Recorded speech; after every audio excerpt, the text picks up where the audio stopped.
বিছানো পথে, নব শ্যামল শোভন রথে, এসো বকুল বিছানো পথে, এসো বাজায় ব্যাকুল বেনু, রেখে পিয়ালো ফুলের রেণু, এসো হে এসো হে এসো হে আমার বসন্ত, এসো আজি দক্ষিণ দুয়ার খোলা, আজি দক্ষিণ দুয়ার। তোমরা দিদিমণি আমরা জয়েন করতে পারবো?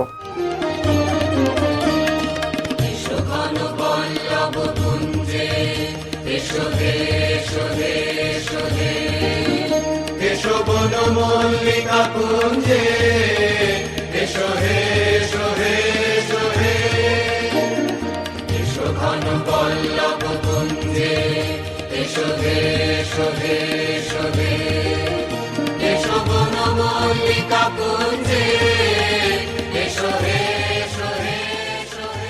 এসব আপনি ঠিক বলছেন তো? হ্যাঁ স্যার, একদম ঠিক বলছি। দুপুরবেলা তো সবাইকে রাধিকা ম্যামই এনে জড়ো করেছেন এখানে। উনি তো আমাদের কথা শোনারই প্রয়োজন মনে করেন না। দুপুরবেলা তো সবার বিশ্রামের সময় স্যার। খুব বাড়াবাড়ি করছে তো ভদ্রমহিলা। ওনাকে এই বাড়াবাড়িটা কন্টিনিউ করতে দেওয়া যাবে না। ওনাকে একটা আলটিমেটাম দিতেই হবে। উনি যদি চলে না যান তাহলে এই হাসপাতালের বড় ক্ষতি হবে। হ্যাঁ স্যার, পেশেন্টরাও হয়েছে তেমনি। আমাদের তো কিছু বলেইনি না, যত কথা সব ওনার সঙ্গেই বলে। ওনার পেশেন্টও না, তবুও ওনার কাছেই যায় বিচার চাইতে।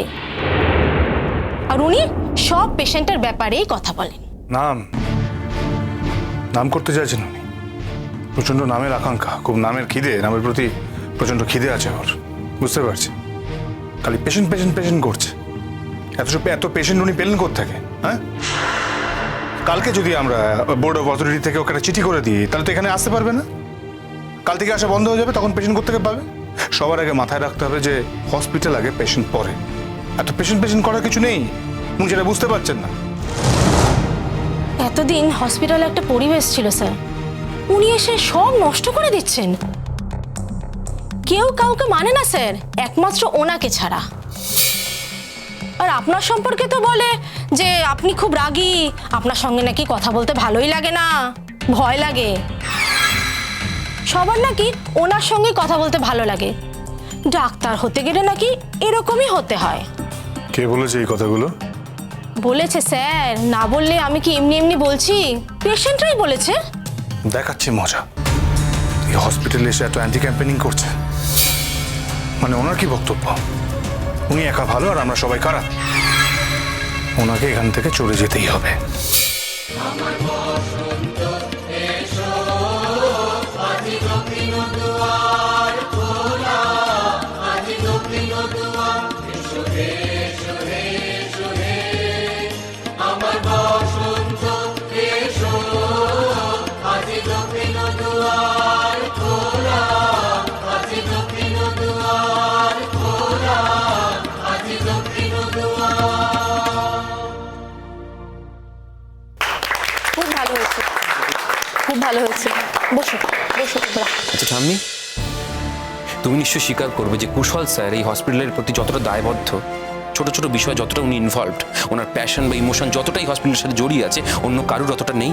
আর আমরা আশাও করতে পারি না বাইরে থেকে এসে কেউ একই রকমভাবে ইনভলভড হবে।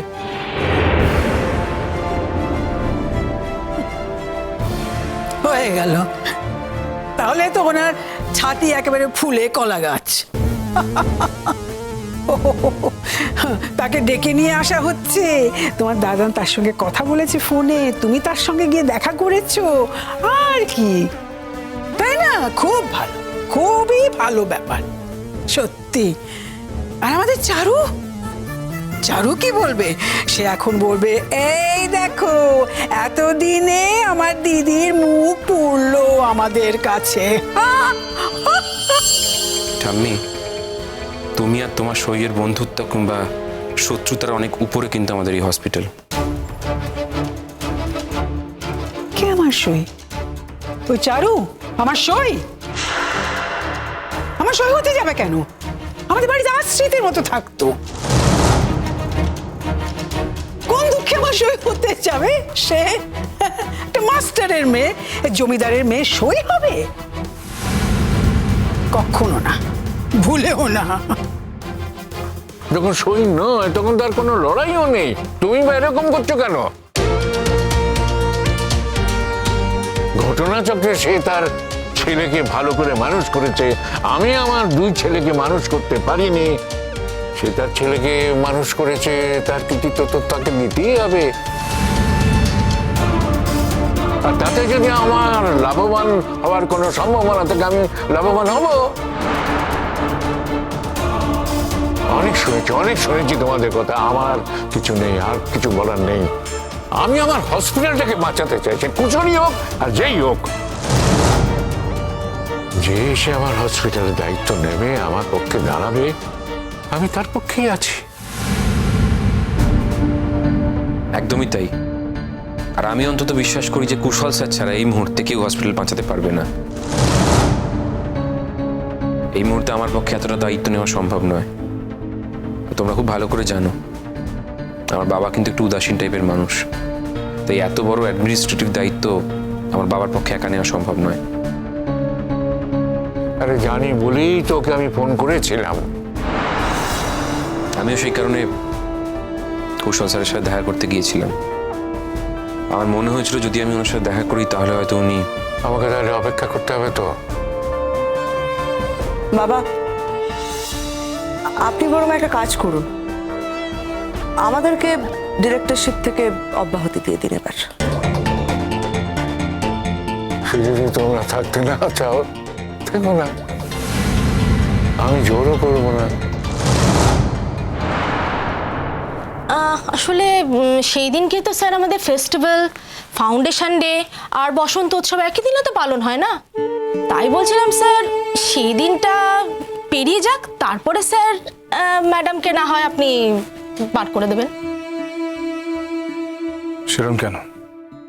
বাতিল করা থাকলে আমি কালকেও করতে পারি।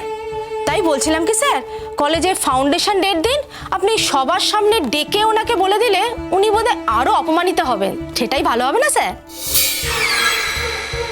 ওনার তো অপমানিতই হওয়া উচিত স্যার, উনি তো আপনার এগেনস্টেই কথা বলছেন।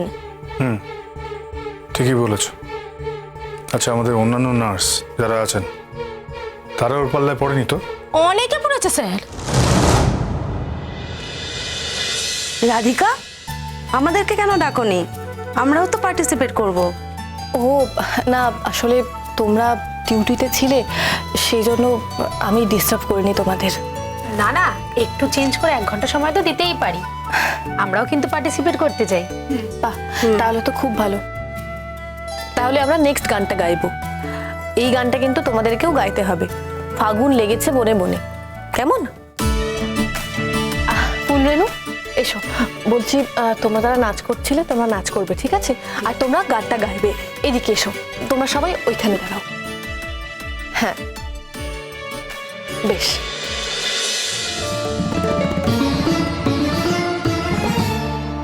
ওরে ভাই ফাগুন লেগেছে বনে বনে, ওরে ভাই ফাগুন লেগেছে বনে বনে, ডালে ডালে ফুলে ফলে পাতায় পাতায় রে, আড়ালে আড়ালে কোণে কোণে, ওরে ভাই ফাগুন লেগেছে বনে বনে, ওরে ভাই ফাগুন লেগেছে বনে বনে, ওরে ভাই ফাগুন লেগেছে বনে বনে।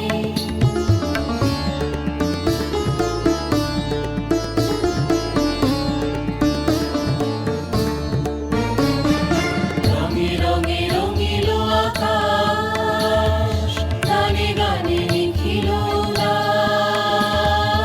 রঙে রঙে রঙিল আকাশ, গানে গানে লিখিল উল্লাস।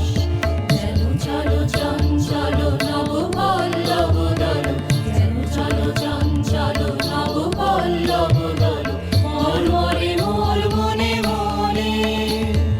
ফাগুন লেগেছে বনে বনে, ওরে ভাই ফাগুন লেগেছে বনে বনে, ওরে ভাই ফাগুন লেগেছে বনে বনে।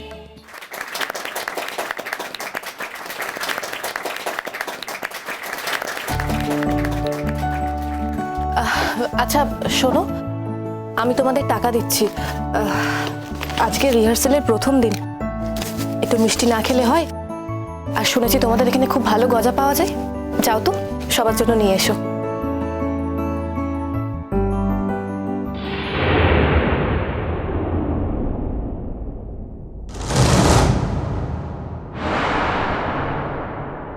What is this?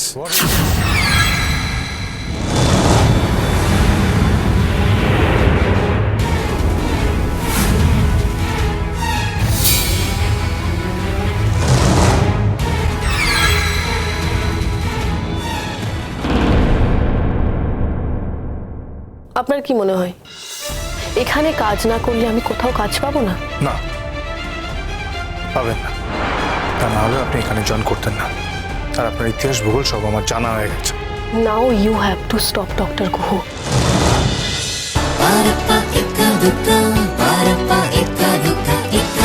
চলো চলো চলো চলো পাল্টাই